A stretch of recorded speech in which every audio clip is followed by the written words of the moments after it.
O Ministério da Defesa e as Forças Armadas emitiram uma nota oficial em repúdio às declarações feitas ontem pelo presidente da CPI da pandemia, o senador Omar Aziz. Como ouvimos aqui, Aziz deu a entender que existem membros das Forças Armadas envolvidos em casos de corrupção. Vamos ouvir. Olha, eu vou dizer uma coisa, as Forças Armadas, os bons das Forças Armadas devem estar muito envergonhados com algumas pessoas que hoje estão na mídia, porque fazia muito tempo, fazia muitos anos que o Brasil não via membros do lado podre das Forças Armadas envolvidos com falcatrua dentro do governo. Fazia muitos anos. E, aliás, eu não tenho nem notícia disso na época da exceção que teve no Brasil. Porque o Figueiredo morreu pobre, porque o Geisel morreu pobre, que a gente conhecia, e eu estava naquele momento do outro lado contra eles. Mas uma coisa que a gente não acusava era de corrupção deles. Por meio de nota, o ministro da Defesa, Walter Souza Braga Neto, declara que a narrativa de Aziz, afastada dos fatos, atinge as Forças Armadas de forma vil e leviana, tratando-se de uma acusação grave, infundada e, sobretudo, irresponsável. O senador Omar Aziz rebateu a nota emitida pelas Forças Armadas. Disse: a nota é muito desproporcional. Façam 1000 notas contra mim, mas não me intimidem. Se me intimidam, intimidam essa casa aqui. Jorge Serrão, o seu comentário. Meus amigos, saudações aos nossos amigos e haters, que nos adoram e a gente ama eles também. Esse caso do Brasil, desde a Nova República, desde que foi proclamada a chamada Nova República, em 1985, estamos vivendo o acirramento. Aliás, desde a campanha das eleições diretas 1983-84, esse acirramento entre poder civil e poder militar, o questionamento, uma demonização das Forças Armadas, que é um trato, uma combinação ideológica que a esquerda, que foi derrotada pelo regime militar, aplica de troco nas Forças Armadas. E as Forças Armadas, durante muito tempo, por um erro de comunicação que ela vem corrigindo, eles vêm corrigindo os militares ao longo do tempo, eles têm respondido a esses ataques sistemáticos contra a instituição militar. Então, o que nós tivemos ontem na CPI e nessa troca de tiro entre Comissão Picareta de Inquisição e Ministério da Defesa foi exatamente isso, mais um pedacinho da nossa guerra insana de narrativas no Brasil. Então, o que houve ontem foi a tentativa de criação de uma crise militar e não houve elementos suficientes para que isso acontecesse. Evidentemente, o presidente da CPI do Covid, senador Omar Aziz, foi absolutamente leviano quando ele apontou, já julgou e condenou possíveis militares que atuaram no governo de corrupção. Por enquanto, não há provas concretas sobre isso. A CPI não acabou, a CPI não apresentou um relatório e nem esses oficiais ainda foram submetidos ao Ministério Público e ao Judiciário para um julgamento. Então, o que Omar Aziz fez foi um julgamento precipitado, absolutamente injusto e, vou usar o termo certo, leviano. Por isso, o Ministério da Defesa, Marinha, Exército e Aeronáutica reagiram, sim, com a dureza dentro do que foi possível, porque eles também não podem chegar e chutar o balde da institucionalidade, porque aí vai complicar, vão dizer que as Forças Armadas estão tramando um golpe, né? E é esse discurso que interessa ao outro extremo, que quer causar, sim, confusão no Brasil. Não há chance de crise militar por causa desse entrevero, mas um dado é importante. Continuamos no Brasil numa insana guerra institucional de todos contra todos. Os militares entram como um componente. O poder militar é um dos poderes. Temos o executivo, legislativo e judiciário. Acima de todos, tenta-se colocar o tal poder supremo, que influencia todos eles e está desequilibrando a institucionalidade. Então é hora de todos esses poderosos do Brasil começarem a baixar a bola. Precisamos estabelecer um diálogo, uma pauta mínima para a retomada da economia brasileira e que possamos resolver da melhor maneira possível essa crise sanitária gerada pelo Covid. É isso, a tática do governo federal tem que chamar para essa questão. O presidente Bolsonaro tem obrigação de deixar outras questiúnculas e focar nesse sentido. Do contrário, ele é quem poderá sair mais prejudicado dessa guerra de todos contra todos. Ele não tem o direito de ser o tolo nessa guerra de todos contra todos. Constantino, acho que são duas partes do comentário, né? A primeira sobre a voz de prisão e a prisão, e a segunda sobre a reação das Forças Armadas. Exatamente, Paulo. Tudo muito fora do lugar, né? O arbítrio, o autoritarismo típico do cangaço da prisão, totalmente ilegal por todos os critérios, né? Especialistas já se manifestaram nesse sentido.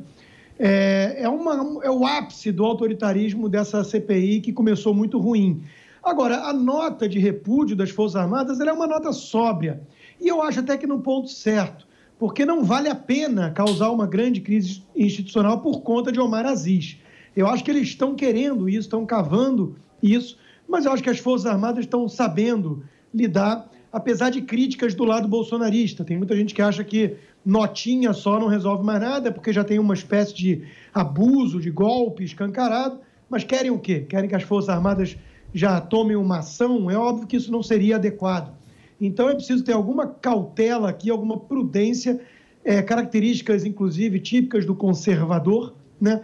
E acho que as Forças Armadas estão sabendo jogar com isso. Veja, a denúncia do Omar Aziz, acusado ele mesmo de desvios de quase 300 milhões de reais, chamar de leviana é até eufemismo, irresponsável, leviana. Ele mete ali uma parcela, enfim, elástica, subjetiva das Forças Armadas numa tal banda podre, sem apresentar nenhuma evidência, sem apresentar nenhuma prova. Depois ele ainda diz, né, que voltaram aos holofotes, mas aí ele mesmo diz, não, mas na época do regime militar não tinha denúncia. Então, veja, há um motivo pelo qual as Forças Armadas, como instituição, gozam da estima e da credibilidade e do respeito do povo, ao contrário do Senado e ao contrário dessa CPI, especificamente, que é uma parte vergonhosa do Senado no momento, né? Em 64, as Forças Armadas impediram um golpe comunista no Brasil. Muita gente interpretou exatamente dessa forma, inclusive veículos de comunicação, veículos de imprensa importantes à época e que tentam reescrever a história. O povo reconhece isso, o povo sabe que figuras como Zé Dirceu e companhia não lutavam por democracia, coisa alguma, mas por um modelo análogo ao cubano. E hoje em dia, essa mesma turma está aí, né? E está aí com companheiros supremos liberando, soltando Lula, tornando o ex-presidente corrupto elegível, institutos de pesquisa suspeitos o colocando ali como grande favorito, um cara que não pode sair às ruas, né? Tudo isso cheira a golpe novamente. E, obviamente, essa narrativa de que estão totalmente contra o voto auditável.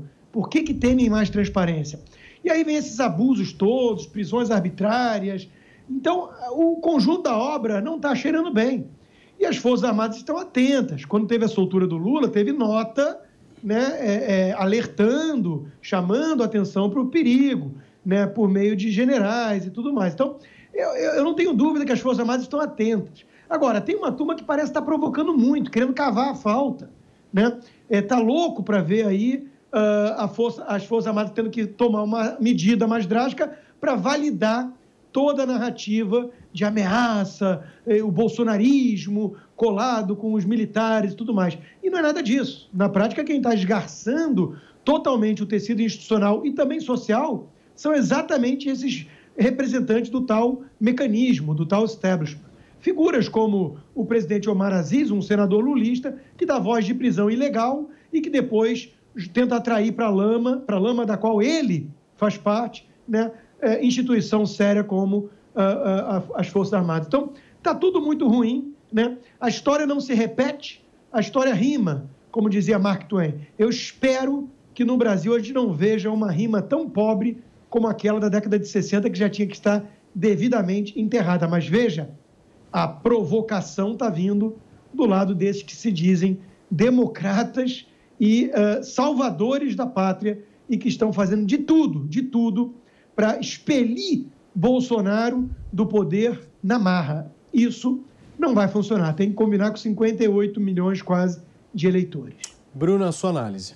Em primeiro lugar, ver o Omar Aziz dando bronquinha em alguém por eventuais envolvimentos com corrupção beira o ridículo. O Omar Aziz, ele é a expressão daquela velha política brasileira que faz tudo de errado e ainda diz você não sabe com quem você está falando. Então, em primeiro lugar, esse pessoal teria que se olhar no espelho antes de querer dizer se essa instituição ou aquela faz alguma coisa de errado, E aí está faltando. Como eu já disse mais de uma vez aqui, nas pesquisas de 2007 para cá, as Forças Armadas estão no topo em questão de credibilidade junto à população brasileira. E o Parlamento, o Senado e o Congresso estão lá embaixo. Então, as Forças Armadas são a instituição em que a população brasileira mais confia e os parlamentares aquela em que a população brasileira menos confia. O que ainda dá esse tom satírico de ver o Omar Aziz falando se os militares devem agir assim ou assado. Agora, para além disso, eu acho que o Constantino está muito correto em dizer que a sobriedade das Forças Armadas faz jus à situação, porque não tem absolutamente o menor sentido que o Exército e as forças de maneira geral, as três partes das Forças Armadas, levem a sério esse tipo de provocação tola, quando cabe a ela se colocar acima das disputas de poder. Agora, a gente tem um problema no Brasil que é grave e as Forças Armadas vão ter que dar um jeito de resolver. Qual é esse problema?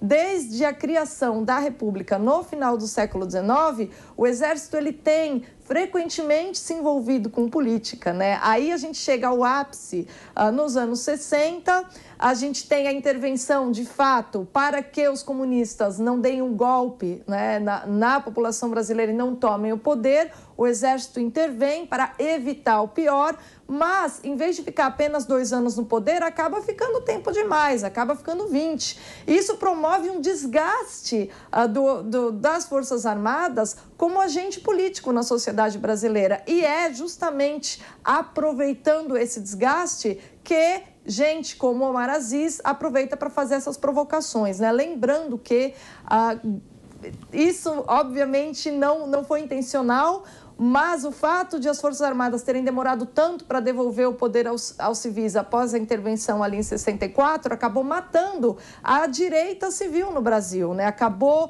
tornando a direita civil menor do que os militares. E grande parte da população brasileira hoje confunde Forças Armadas com direita. E isso é muito ruim, porque isso coloca justamente o Exército em posição de igualdade perante esses partidos que ficam no embate político, na disputa pelo poder, quando o Exército tem uma dignidade que é superior a esse embate político corriqueiro, Então, assim, apesar de ser completamente estúpido, essa atitude do Omar Aziz e o Exército ter dado a resposta correta, ainda assim há um problema aí para as Forças Armadas resolverem. O quanto elas vão continuar se identificando e se rebaixando ao debate político vil entre forças que não têm nenhuma proposição interessante para o Brasil, unicamente estão interessadas em disputa de poder.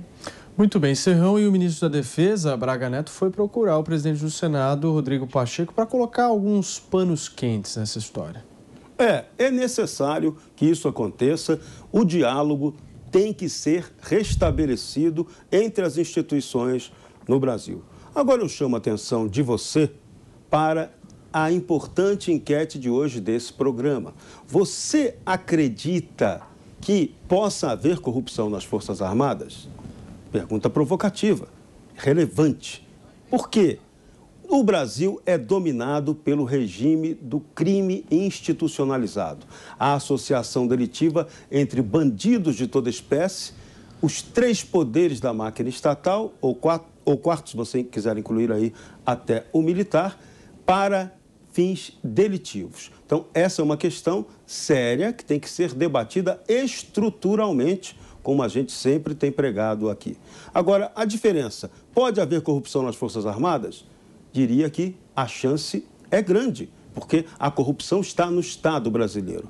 A diferença é, as Forças Armadas, elas têm todo um regramento, toda uma estrutura hierárquica e uma capacidade jurídica interna de punição muito mais ágil do que o sistema judiciário habitual, a que nós estamos vendo no Brasil, onde a impunidade tem graçado de maneira bárbara. Então, os militares são muito mais rápidos na solução desses eventuais casos de corrupção, que não são maioria, mas acontecem. E alguns setores assim, levianos, vamos chamar assim, da nossa extrema imprensa brasileira, o jornal O Globo, por exemplo, fez uma reportagem recente reclamando que em 10 anos apenas um oficial general foi punido por decisão judicial do Superior Tribunal Militar.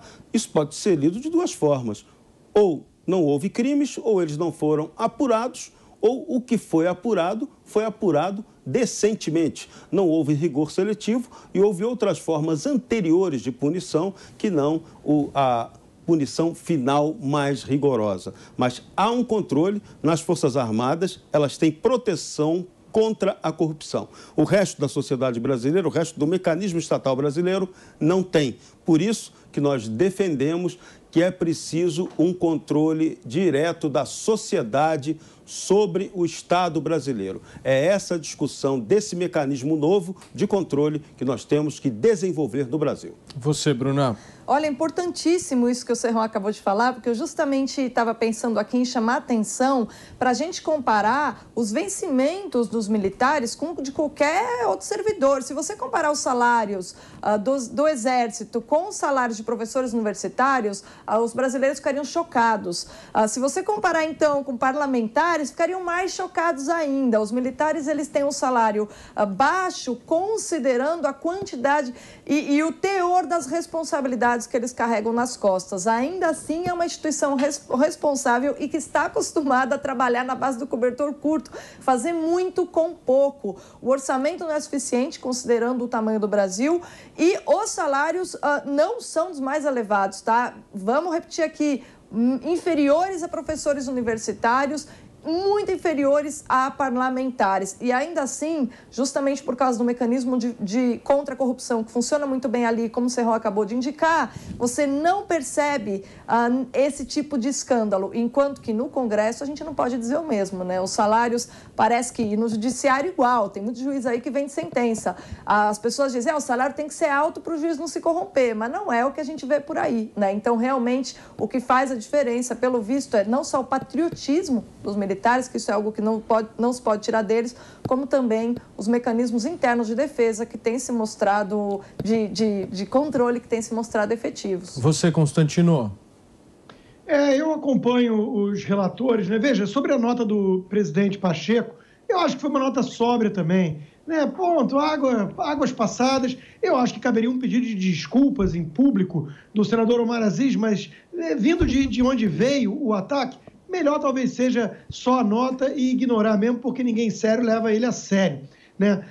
Então, a nota do Rodrigo Pacheco também foi de preservar as instituições, as independências entre os poderes e vida que segue. Nesse aspecto, está tudo muito bom.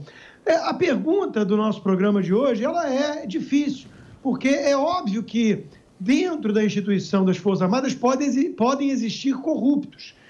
Ninguém, aliás, é incorruptível. O que se achava assim foi o Robespierre e deu no que deu na Revolução dos Jacobinos, né? Então, assim, eu acho que o liberal ele é cético com a natureza humana. Ele adota aquela premissa de que o poder corrompe e o poder absoluto corrompe absolutamente. Assim como a questão da politização das Forças Armadas, a ida de vários generais, inclusive da ativa, para ministérios, para cargos de governo, é óbvio que isso aumentou o risco também. E muita gente apontou isso, e isso é do jogo também criticar. Isso eu acho que faz parte. Apesar de eu entender que, como instituição, as Forças Armadas estão acima disso tudo. E elas têm mecanismos internos, como já foram apontados aqui, e tem também a questão da ética e do patriotismo. Isso não pode ser descartado. A gente olha para esses senadores e a gente percebe que nenhum deles tem amor à pátria e nenhum deles tem senso de sacrifício público, né? Do espírito público, enquanto que nas Forças Armadas a gente sabe que muitos têm. Então, há um abismo aí. Agora, se a gente for começar a falar que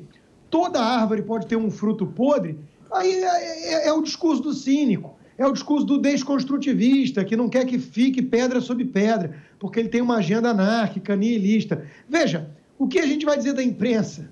Né? Que na imprensa todo mundo é imparcial e luta pela verdade e não tem agenda, ou até mesmo não é corrompível. Eu imagino que vários dos nossos pares aí na mídia estejam almoçando nesse momento aí China in box, né? Eu não tenho a menor dúvida de que tem muita pena de aluguel. Então, veja, a corrupção ela pode estar em toda parte. O que nós temos que analisar aqui é o grau da instituição, da seriedade da instituição. Né? E, institucionalmente falando, não resta dúvida que dentro das Forças Armadas tem muito mais controle para esse tipo de prática nefasta, inclusive do que o próprio Senado, que está aí, as figuras que estão representando essa CPI.